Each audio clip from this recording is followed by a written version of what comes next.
Welcome to the Emisarios Unidos de Luz channel. If you enjoy this near-death experience story, consider giving it a like and subscribing to the channel. Now let's start with the story. I, like many, lived my life with no real purpose outside of the accumulation of possessions and the fulfillment of very short-lived and often immoderate pleasures. It is owed to that uncompromising desire for self-gratification that put an end to 2 marriages. I was an extremely selfish partner, and I would relate to my wives in a manner that was often reproving and condemning.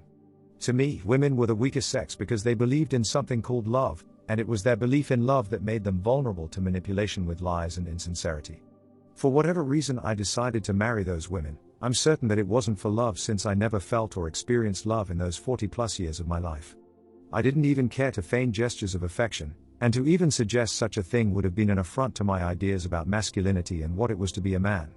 Love to me was a concept extraneous to a relationship where the needs of the body were being met, and I used those women to meet my need for sex, cooking, and cleaning up my messes around the house. I was uncompromising in my outlook and attitude, and objections were met with loud dissension.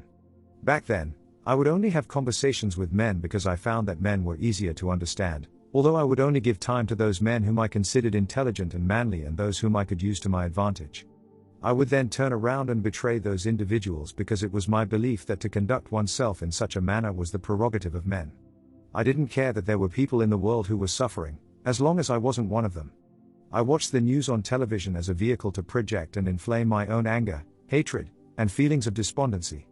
I would buy things to make myself things in order to alleviate the tedium of my humdrum life, only to get bored with those things a few days later.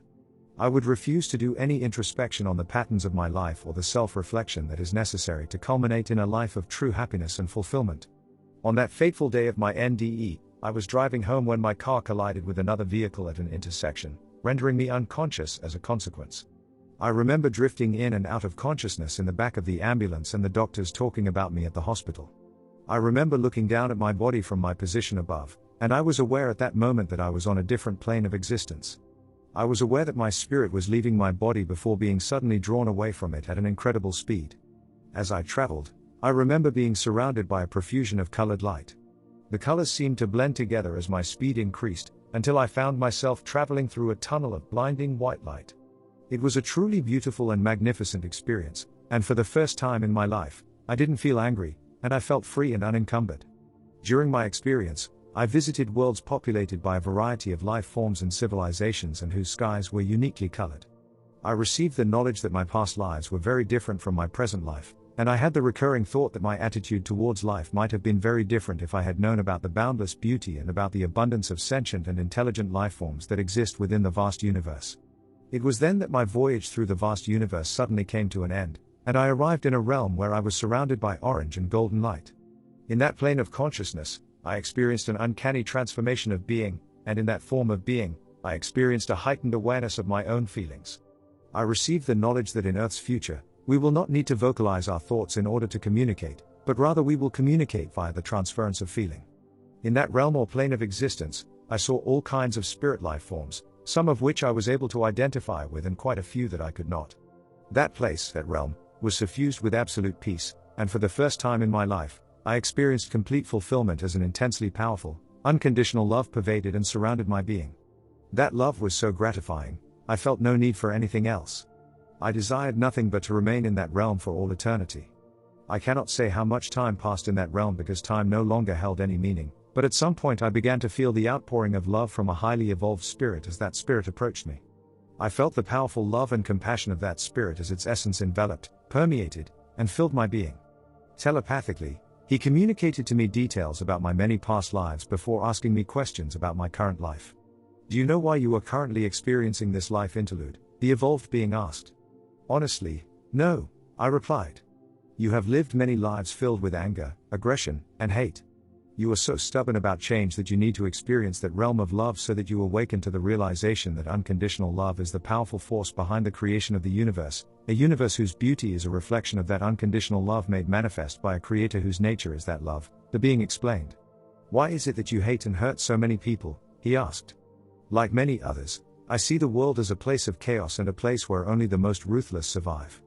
I need to be that way in order to survive," I replied. "Besides, if God truly did exist, why would he allow such rampant pain, suffering, and death to occur on earth if such suffering and violence wasn't okay? I asked. Wars and suffering were created by humans, as they gave rein to their fears and hateful sentiments. God created the diversity of the human form to challenge the human heart to love in a way that isn't limited to a specific form. As far as death is concerned, you should have listened to your inner self to realize that only the body dies, and that the spirit is eternal. Death in truth is the Creator's greatest gift to man, as death is the vehicle used to transition the spirit into higher realms such as the realm that you now find yourself in, the spirit being explained. Transcendence of the physical is the transcendence of the physical form. The unconditional love that you experience in this realm would destroy the body that you formerly inhabited. You must come to realize and accept that the Creator is being of unconditional love, for if it wasn't as such, you wouldn't be given innumerable incarnations for you to learn your lessons. The being continued. I was about to ask him something when I began to feel my body moving again. I tried to resist the force that was drawing me, but despite my attempts, I wasn't able to return to that realm of unconditional love, that realm I now lovingly refer to as home. It wasn't before long that I found myself hovering above my body again as I observed my spirit reconnect with my body. A great grief and sorrow filled my heart and spirit as I began to hear people's voices again, and as I began to realize that I was back in the world of suffering, conflict, and death, a place far from the experience of that immense love and peace. The gulf between the worlds was even more keenly felt as my feelings of hate, anger, and aggression returned. I felt the shock of the disparity between worlds so profoundly that it didn't occur to me at the time that I had returned with a connection or a lifeline to that realm. Some time after awakening, I was told by the doctors at the hospital that I had been comatose for 3 days and that although I had experienced some loss of memory, I hadn't suffered any permanent brain damage. I only really became aware of how extensive the memory loss was when I returned to work to find out that I could no longer recall the math formulas that were required to do the work of an associate electronics engineer. It was then that I realized that my career as an engineer was over, yet it took me a couple of weeks to come to terms with the grim reality of my predicament. With my options exhausted, I approached my supervisor after those weeks to explain my situation, only to then watch him back away from me, horrified and concerned that my condition may affect him. I was out of work, and during the year that followed, I exhausted my wife's patience and lost many friends to my attempts to share even just a part of my out-of-body experience. Enough. I'm not interested in hearing about such things, my wife would say loudly in her exasperation whenever I attempted to relate my experience. Feeling utterly alone and lost, I withdrew into myself, and it was only during my visit to the supermarket that I would open my mouth to speak. It was during that time, however, that I had a lucid dream that would transform my life forever. In the dream, I was engaged in conversation with the same highly evolved spirit being that I communicated with during my NDE. In the dream, I was in a large room, the floor of which was furnished with translucent crystalline tiles of various colors and a series of pathways that led to the colored tiles. I felt drawn towards a golden orange colored tile, so I walked the pathway that led to it and stepped onto it. Just as I experienced during my NDE, I could feel myself traveling at high speed before experiencing an altered state of consciousness, but that state to which I had arrived made me feel very uneasy. I looked downward to observe the tiled floor again, and that time it was a white tile in the center of the room that caught my attention. I moved towards the white tile to step on it when I heard a voice say, "You are not ready to enter a place of such purity." To my surprise and elation, I recognized the voice as the voice of the evolved spirit from my NDE. "I want to leave this place," I explained. "The only place to go is inward. You have but a few friends remaining, and you have spent a good amount of time alone with your thoughts. Being in that place of solitude and impartiality is necessary for you to begin your transformation journey, as your thoughts are the foundation of your reality. As you think, so shall you be. I and one other are here to help you during your transformation journey," he explained. As delighted as I was to have met with the evolved spirit again, and to have received his reassuring words, I couldn't help but wonder if I was losing my mind. I wanted to know if the upheaval that the accident set in motion was unique to my experience or if there were others who had undergone similar experiences, and it was to that end that I went to see a psychiatrist. Can a traumatic event, such as a vehicular accident, cause a person to change his or her whole way of life? I asked the psychiatrist during my counseling session. "It is more common than most people realize," the psychiatrist confirmed, and with the psychiatrist's heartening words, I immediately felt more at ease to know that I wasn't peculiarly crazy. Over the following days, I thought about the transformation journey the evolved spirit spoke about. How am I going to rid myself of my anger and hate, I wondered. Because I was so filled with anger, people would avoid me or snub me, and I had grown weary of being alienated by people. How do I stop being so angry? I asked my wife, hoping that she might offer me some sage advice. "I don't know, since I've never been chronically angry." Nor would I be so stupid as to pay someone to talk about my problems, she replied. That was the last time I approached my wife for advice, or to discuss mystical things. About a month after my first lucid dream, I had another. Why do you need validation from others for all that I express to you? Your anger and hateful emotions burgeon from the fear of the unknown, and your anger proliferates from the continuous judgments that you level upon yourself and others. For the next stage of your transformation, you are to leave your home and live as one of the homeless, the evolved spirit decreed. I don't have the courage to be able to do something like that. Please don't ask me to do that, I pleaded, expressing my incredulity over what I had just heard. The following year, my marital relationship deteriorated to the point where we would fight almost nightly. As my life at home became insufferable, I couldn't help but feel that it was my karma to be on the receiving end of someone's callous judgment and insensitivity. I tried to be kinder to my wife in an attempt to smooth things out between us. I reasoned, albeit in vain, that if we could at least relate to each other amicably, then maybe I could avoid a future that would see me living on the street. The kinder I related to her, however, the more spiteful and malicious she became, until my wife's burgeoning anger escalated to the point where she became physically violent. What should I do? I asked the spirit guides that I would speak to in my thoughts. Leave now, and live in the streets as one of the homeless. Don't take any money, any of your possessions, or any form of identification. Don't attempt to look for work or seek refuge in hostels for the homeless. You will need to beg for food to eat, the guides advised. With great trepidation, I put on warm clothes, and without saying a word to my wife or family, I left the house and headed for the streets. The first few days of being homeless were the hardest for me, as I had never begged before, and I became very hungry. I was cold at night, and I slept in large garbage containers in order to stay warm. Eventually, I found a place within the city where homeless people were living in boxes and who used blankets to try to keep themselves warm. At first, those people were apprehensive of me, but eventually they became accustomed to my presence when they realized that I didn't pose any threat. My stomach had shrunk, so I needed increasingly less food in order to feel satiated. I started to share with those people what little food I was able to get, and they eventually responded in kind. I lived amongst people of all ages, and as I befriended those forgotten people, my compassion for them and for people started to grow.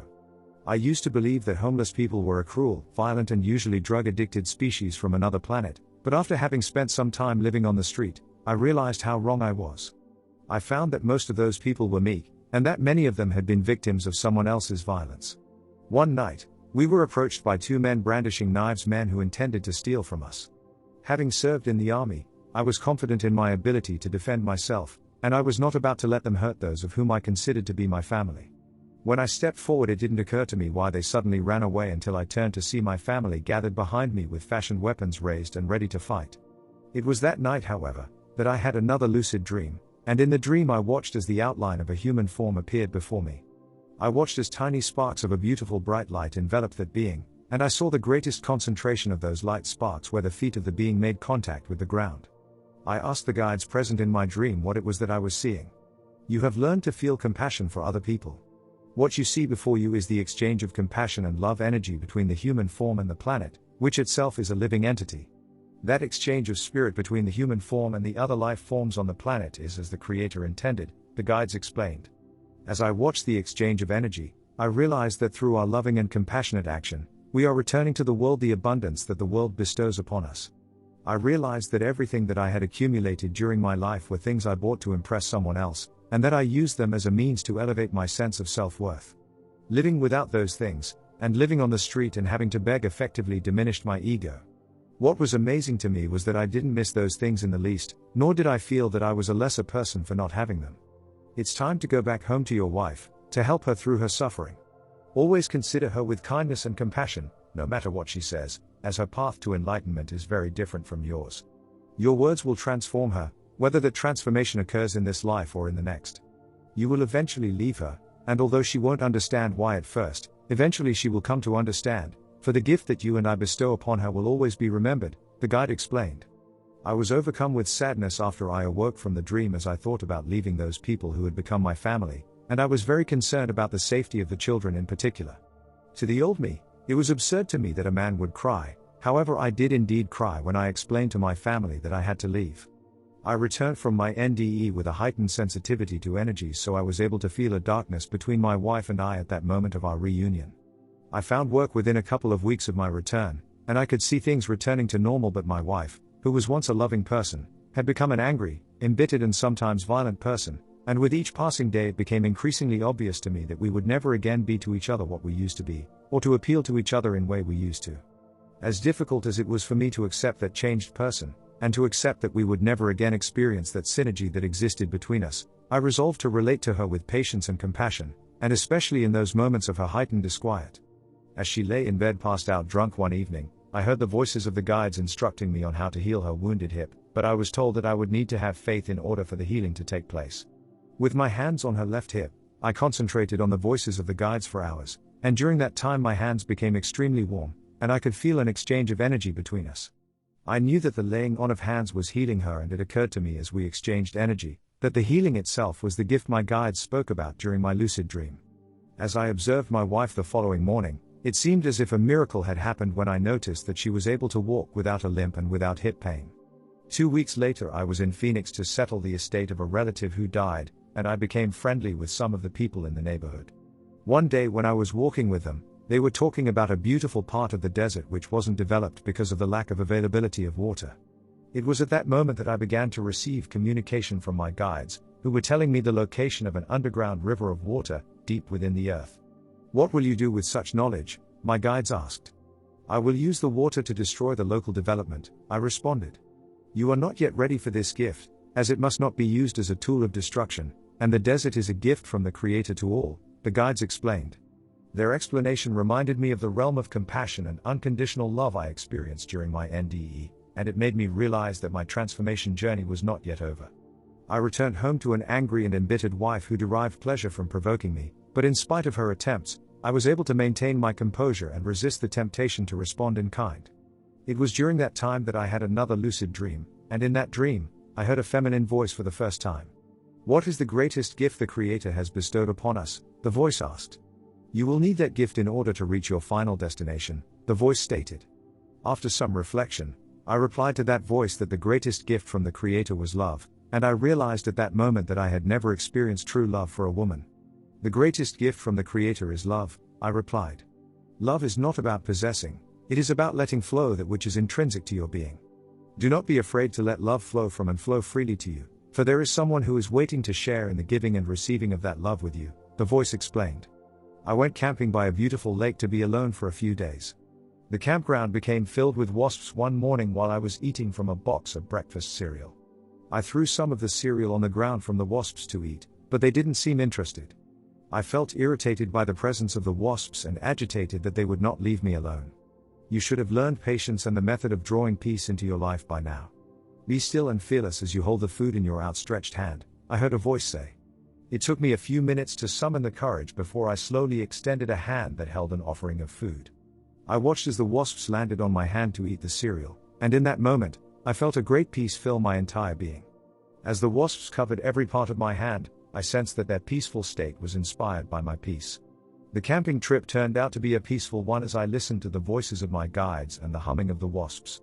I shared every meal with the wasps on that trip, and not once was I stung by them, and when I returned home from the camping trip, I returned with an even greater sensitivity to spirit. I told my wife what had happened, only to be told once again that I was crazy, and it was in that moment that the guides overtook my entire being to speak to her. Through me, the guides told her about the healing of her hip and the healing of my spirit during and since the NDE experience, explaining everything to her with an eloquence that I didn't yet possess. I felt their words soften her, and yet she did not speak to me for a few days. Unfortunately, the influence of their words was short-lived, as she resumed the role of the angry and embittered person that I had grown accustomed to. One evening, I had a dream where I was in a strange world, and in that strange world I observed a beautiful blue sky. In that world, I watched the movements of colored translucent spheres that floated around, and some of those spheres seemed to coalesce into groups with each other, while others just migrated from one group to another. Inside the spheres, I observed smaller spherical objects with transparent conduits that protruded from the inside of them. I watched as sparks of energy traveled through the conduits from each spherical object like an electric current. It was truly a beautiful sight to see, but I didn't know what any of it meant. My guides explained to me that I was looking at the clusters of human thoughts and that the spheres that coalesced were similar thought processes. They explained that the smaller spherical objects within the sphere contained the different thoughts of the current lifetime, and the tiny sparks of light were the energy that we put into these thoughts. I could feel disease emanating from some of the clusters, while many others contained varying amounts of love and compassion, and I was reminded of the creative power of thought. We had become so estranged from each other that my wife and I eventually separated and divorced. My guides told me to use my heart as my guide, to see who a person is on the inside, and to ignore the outside. My love for those guides has grown immeasurably over the years. I eventually met the woman I could truly love, and she is a person whose heart overflows with love and understanding, compassion, gentleness, and kindness. My guides came to me in a dream one night to tell me that it was time to write about my experiences, and it was the following day that I was furloughed from work. My wife encouraged me to write about my experience, and if it wasn't for her love and support, I doubt I would have written about my NDE and all that happened after. I have become so attuned to spirit since my NDE that I am unable to watch television, read the newspaper, or listen to the radio like I used to. I have not shut myself off to the world, and yet, the way I relate to life and to the world is vastly different from the way I related to it before my NDE. It causes me great suffering to know that war, death, and destruction are caused by anger. I truly believe that world peace and world healing begin with healing our own thoughts, through the exercise of compassion and understanding rather than the practice of judgment, and through the practice of forgiveness rather than blame. When we practice love through loving action, it becomes obvious that we are all one. The universe was created out of love, and we are all a part of that creation. Somehow we have forgotten that the giving of love is a blessing, and what we give in love is returned to us abundantly. That is the lesson that we all have to learn, and that is what we need to fill the void in our lives with. I know in my spirit that these lessons will be learned by all, and then we shall all be transformed and lifted into higher planes of existence and be given even greater gifts to share.